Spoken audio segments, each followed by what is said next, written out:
Welcome to High Cheese. It's Friday, September 29th, 2023. And let's go right to the budget. And it's late Friday afternoon. It appears that we're going to have a shutdown. And I'll go into what the shutdown means. And in spite of what you see on CNN, Fox, MSNBC, there's a lot of fear-mongering going on. But I'll get into that later.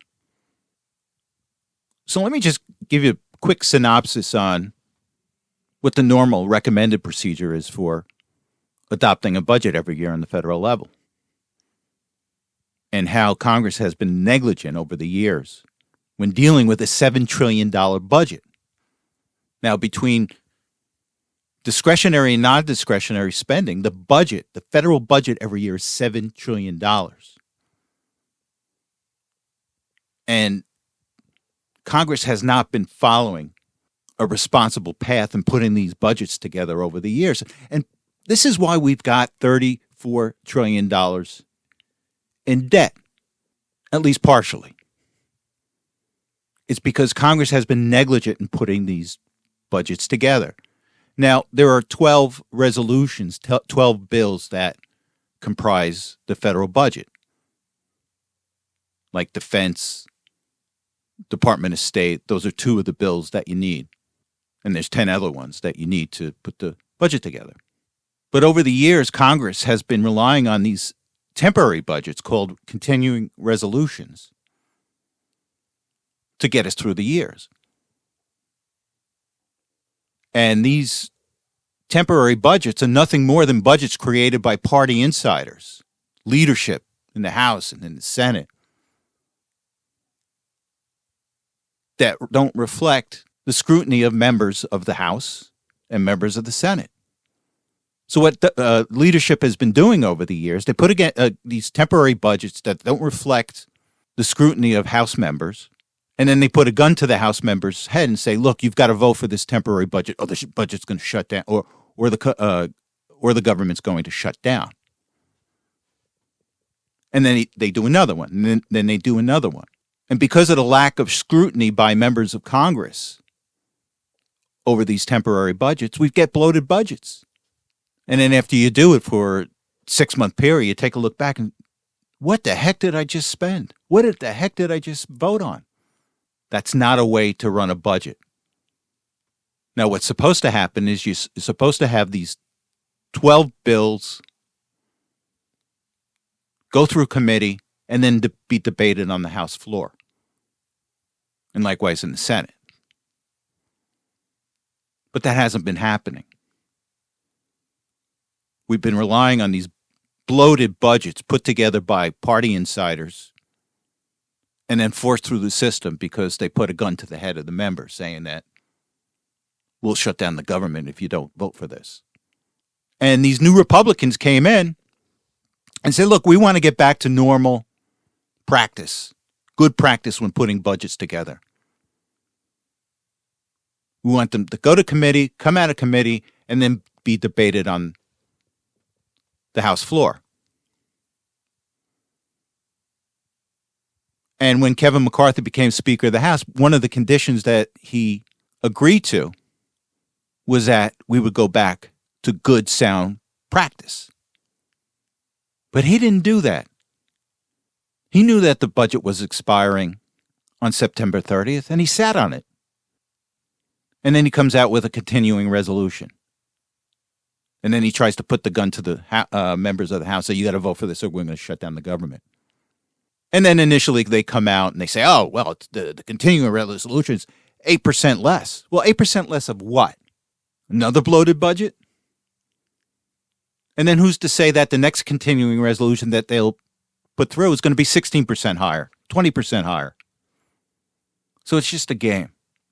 And it's an irresponsible game that McCarthy promised he would not follow. And that's one of the reasons he's getting pushbacks by the conservative members of Congress. And then he has the nerve to say that these members of Congress that are pushing back on him are nihilist. Well, he's the nihilist.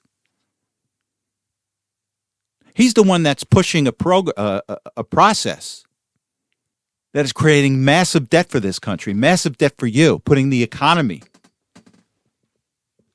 and this country in harm's way. And it's these conservative members of Congress that want to do the right thing when it comes to budgeting.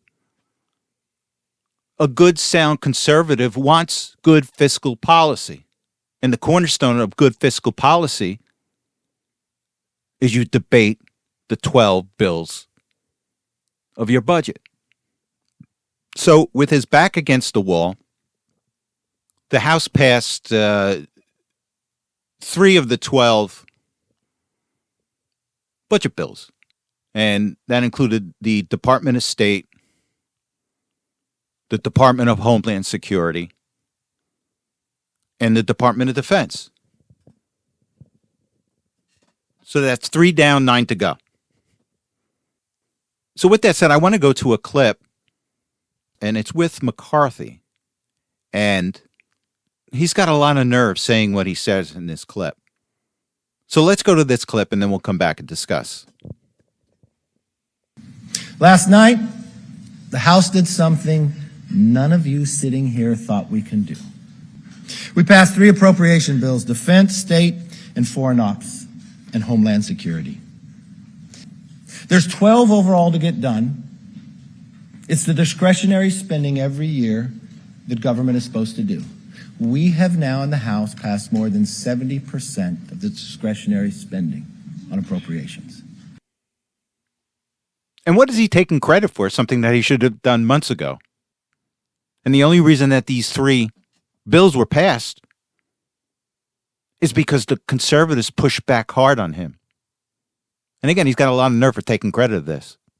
We should have been well into this, but he's taking credit for passing these 3 bills. Well, you got 9 to go. And it's your lack of showing no respect to the conservatives in the House that we got here.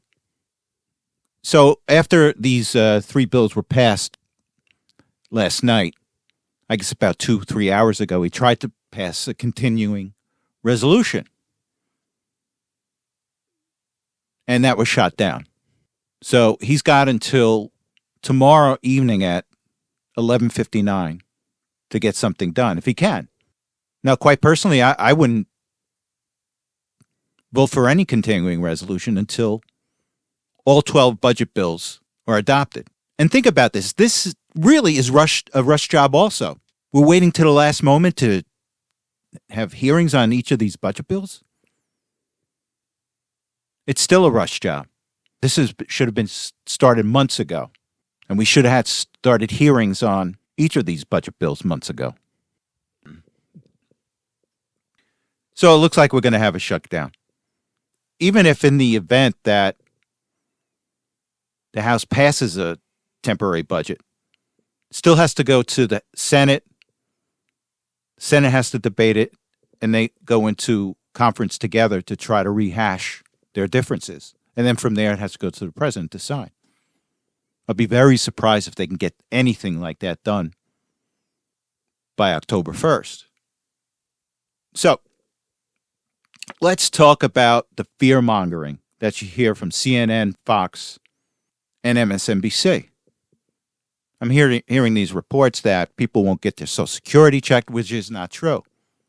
You have to understand these workers are still going to work. Some of them will be furloughed, but these employees, these federal employees, still have to work. Now, most of them won't get paid. They'll have to get paid down the road when the budget is passed. But look, sorry.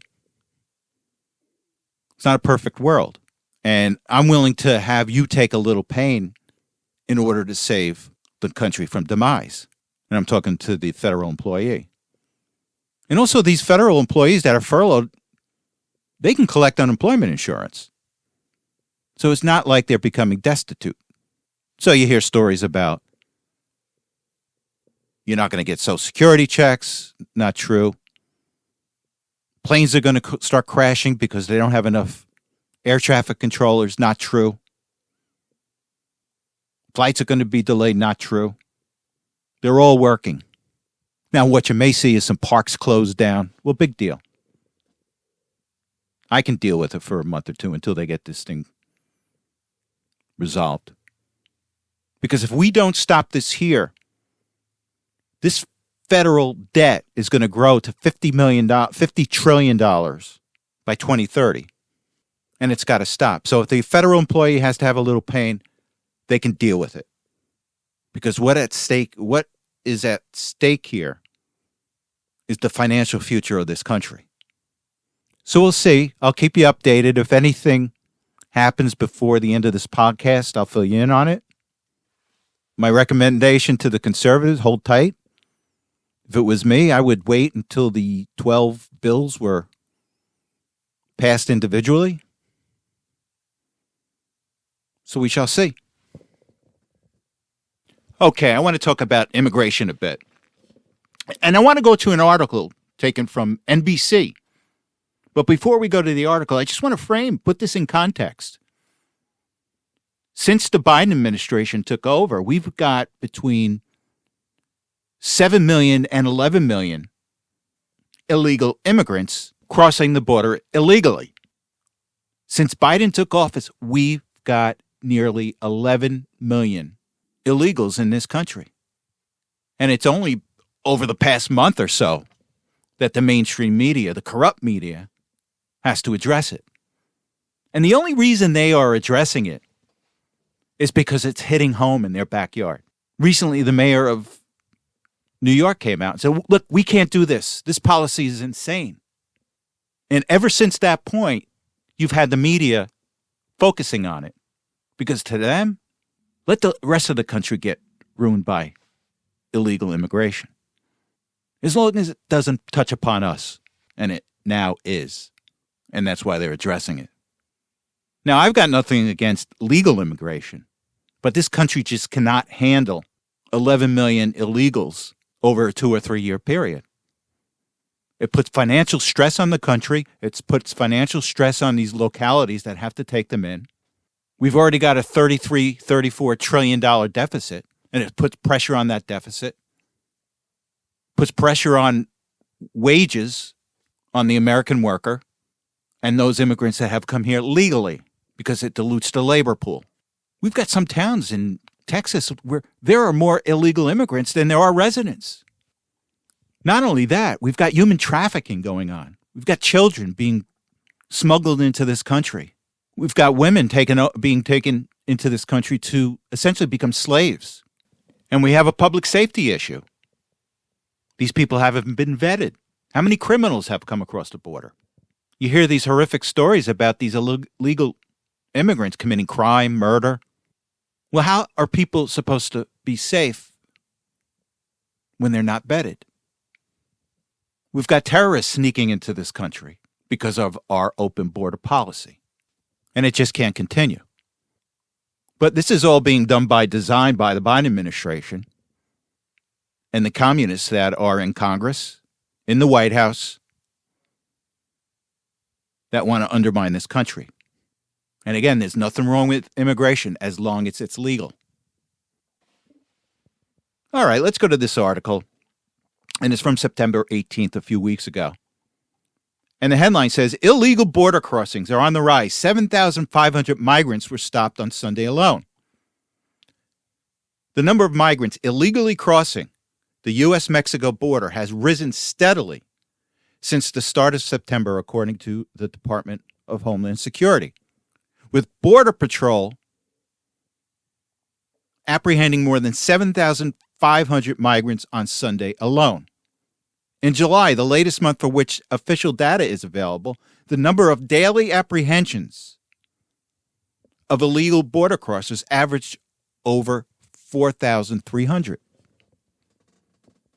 The rise in migrants may indicate that new policies put in place by the Biden administration in May, I'll get into that later, which initially kept numbers low, may now be having less of an impact. And in mainstream media speak, that means it's a failure. Certain sectors of the border have been affected more than others. On Sunday, the busiest sector was the Rio Grande Valley, Texas location, with more than 1,800 apprehensions, followed by Del Rio, Texas, with more than 1,600 apprehensions. Tucson, Arizona, with more than 1,500. El Paso, more than 1,000, according to data obtained by NBC. Fox News reported 2,200 migrants crossed the border in the Del Rio Border Patrol sector into Eagle Pass, Texas, between midnight and 10 a.m. Monday. In 10 hours, Border Patrol agents in Rio Grande Valley saw on average 150 unaccompanied children each day last week. That's one location. Think about that. An average of 150 children found unaccompanied a day. And this is part of the human trafficking network, where right now the United States is ground zero for that. And with that said, I want to go to a clip. And it's with Jake Tapper and Anaya Presley, a rep from Massachusetts. She's part of the AOC, communist group of representatives in the House. And she's telling Jake Tapper that the border is secure. And even Jake Tapper is saying, you can't mean that. You don't really mean that, do you? So let's go to the clip, and then we'll come back and discuss. I'm not disagreeing with anything you're saying, except for the idea that the border is secure. I mean, if you have people crossing the border, it's just by definition not secure. If you have people coming to the United States, in fact, I mean, one of the arguments being made, and I think it's an argument worth considering, is that because our border is so porous, millions of people make this very unsafe journey. Millions of people give money to people who prey on them, coyotes, and take them on these journeys to cross into the United States, preying on them, vulnerable people. And that's because the border is not secure. Because it is not secure, they go on this journey. And one of the arguments that is made, and maybe you disagree with it, is that the border should be secure so as to discourage people from making this journey. So that if people want to try to come to the United States and declare asylum and seek asylum, they go through the proper corridors and not just try to cross illegally. But it just seems like just such a refusal to acknowledge reality, just to say that the border is secure when we all know millions of people are crossing the border illegally every year. And throughout the interview, Tapper kept on asking her, is the border secure? And Presley would say, oh, yes, it is. And then she'd go on to some diatribe about, oh, this is a humanitarian problem. But Tapper kept on saying, yeah, but is the border secure? And she kept on saying, yes. And like Mayorkas, like Biden, the border's secure. Doublespeak. They say it's secure when it's not, because it's all about undermining America. These people hate this country, including Biden. Now, several months ago, the Biden administration tried to legitimize these illegals coming into the country by giving them an app. All you have to do is fill out this app, fill it out, and then just come through normal ports of entry in the United States. And we'll try to legitimize you. We'll get you a court date. But just fill out this app and come through the ports of entry. And at this point, the migrants are just coming through the border. They said, how are you? We know it's easier. It's easier just to walk through the border than it is to fill out your app and come through the ports of entry. So they're just coming through the Mexican border. They're just giving the bums rush to the United States. Last 5 days, it's been reported that 10,000 people per day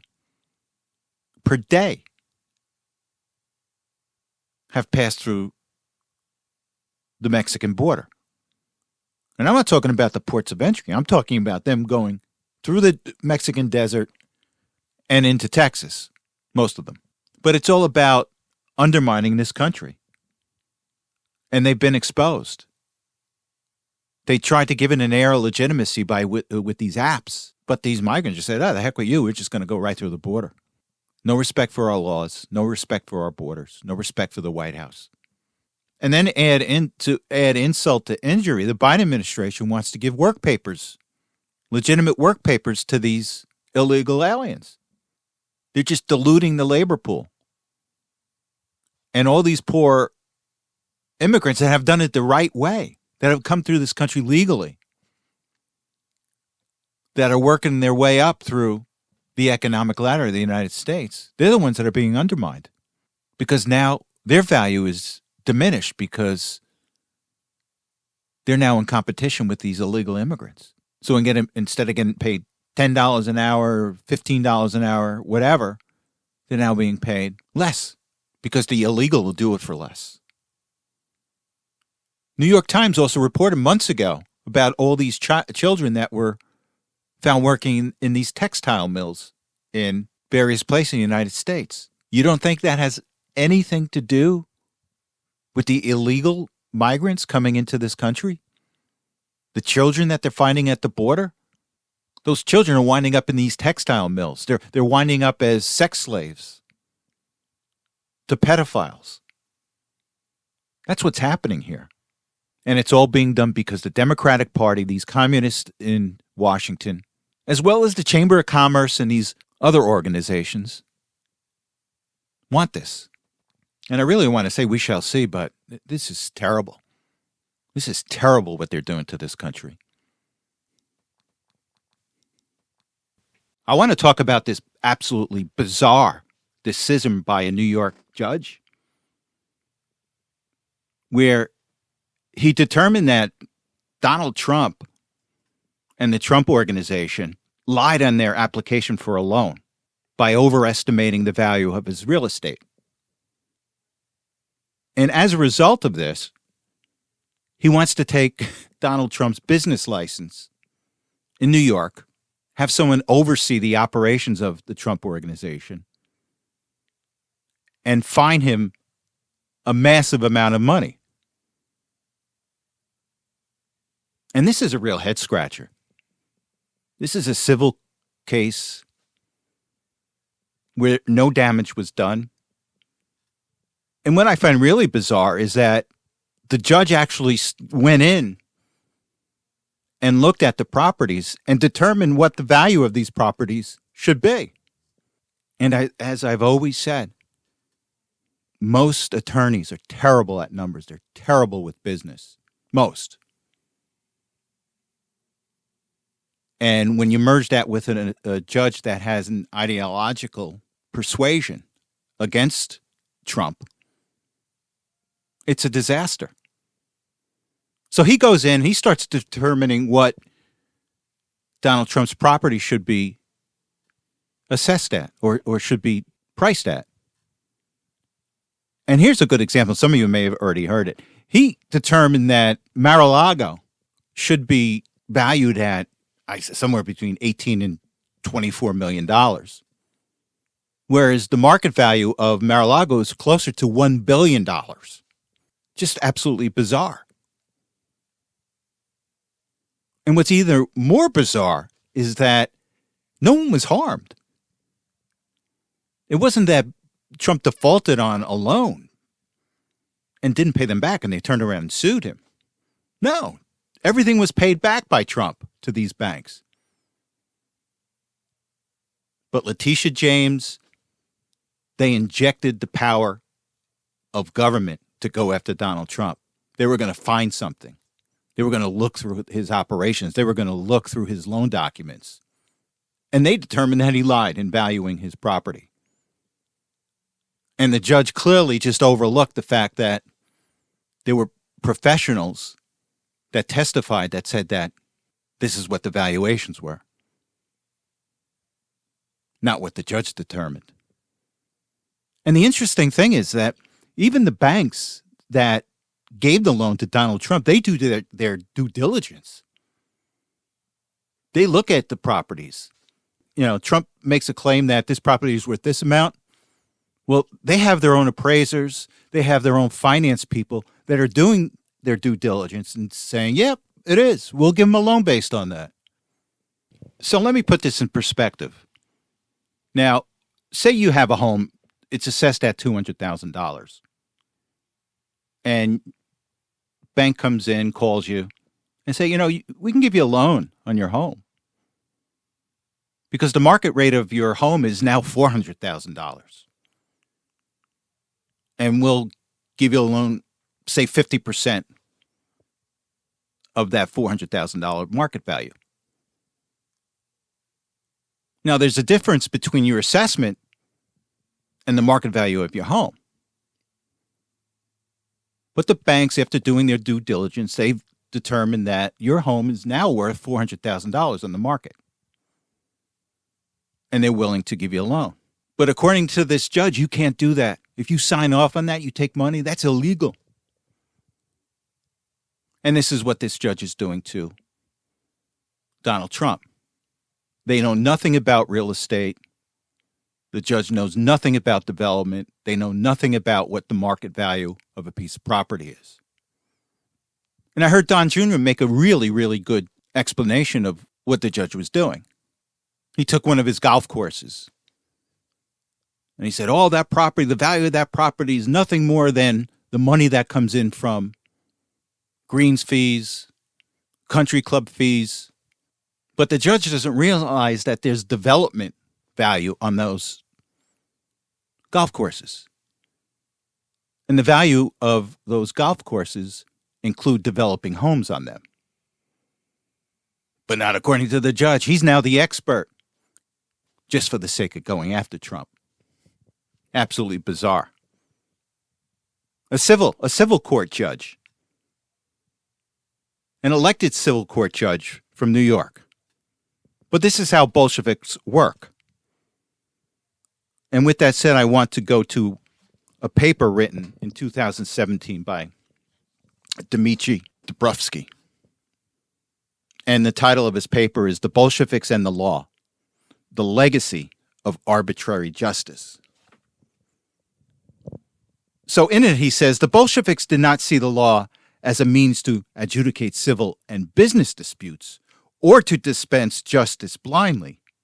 They viewed it as a mechanism to implement their social and political agenda.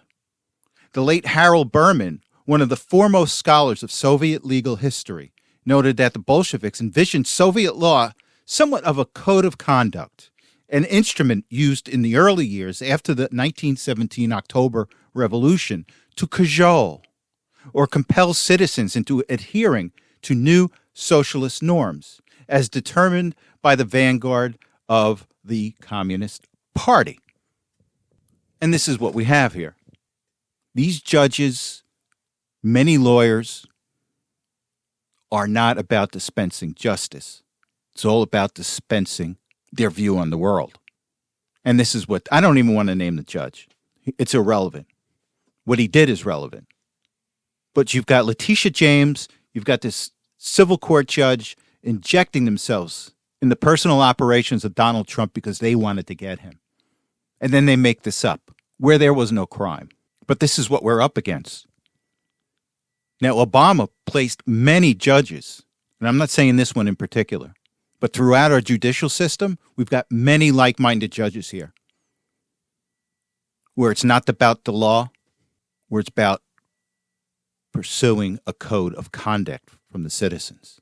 Now, Trump is going to appeal this, and I think he'll win the appeal because this is absolutely bizarre. The decision as well as the penalty is absolutely bizarre. So we shall see. Okay, there was a Republican presidential debate on Fox this week, and that's all I'm going to talk about.